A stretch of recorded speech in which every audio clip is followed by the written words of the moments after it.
بسم اللہ الرحمن الرحیم۔ کیا سونے کے دانت لگوانا جائز ہے؟ اگر ماہر ڈاکٹر مشورہ دے سونے کے بنے ہوئے دانت لگوانے یا سونے کے تاروں سے دانت بنوانے کا تو شرعاً جائز ہے۔ اس کی واضح دلیل حضرت ارفجہ ابن اسد رضی اللہ عنہ کی وہ روایت ہے جس کو امام ابو داؤد اور امام ترمذی اور امام نسائی نے اپنی کتابوں میں روایت کیا ہے۔ انہی کے حوالے سے نقل کیا جاتا ہے۔ مضمون حدیث کا کچھ اس طرح سے ہے کہ ایک جنگ میں حضرت ارفجہ ابن اسد رضی اللہ عنہ کی ناک کٹ گئی تھی۔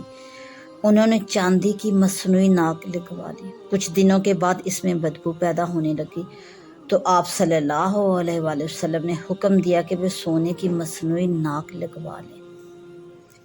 ترمذی کی روایت میں حدیث کے آخری الفاظ یہ ہیں کہ رسول اللہ صلی اللہ علیہ وآلہ وسلم نے مجھ سے ارشاد فرمایا کہ سونے کی ناک بنوا کر لگوا لو۔ اس حدیث سے معلوم ہوا کہ جب چاندی کی ناک نے کام نہیں دیا اور اس سے بدبو پیدا ہونے لگی تو آپ صلی اللہ علیہ وآلہ وسلم نے سونے کی ناک لگوانے کی ہدایت فرمائی۔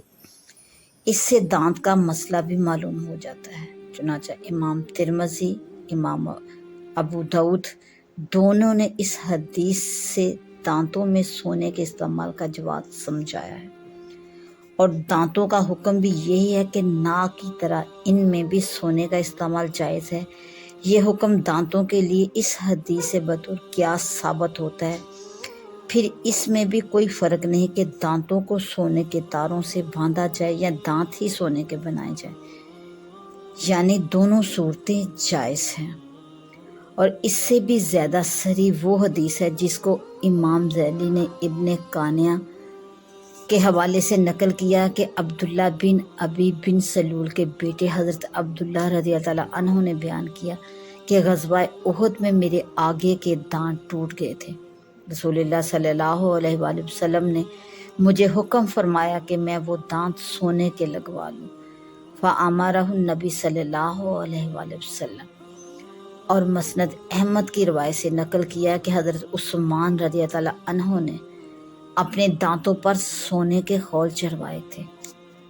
اور طبرانی کے حوالے سے حضرت انس بن مالک رضی اللہ عنہ کے بارے میں نقل کیا گیا ہے کہ ان کے دانت سونے کے تاروں سے بندھے ہوئے تھے۔ ان روایات کے بعد اس میں کسی شک و شبہ کی گنجائش نہیں رہی کہ بضرورت سونے کے دانت لگوانا جائز ہے۔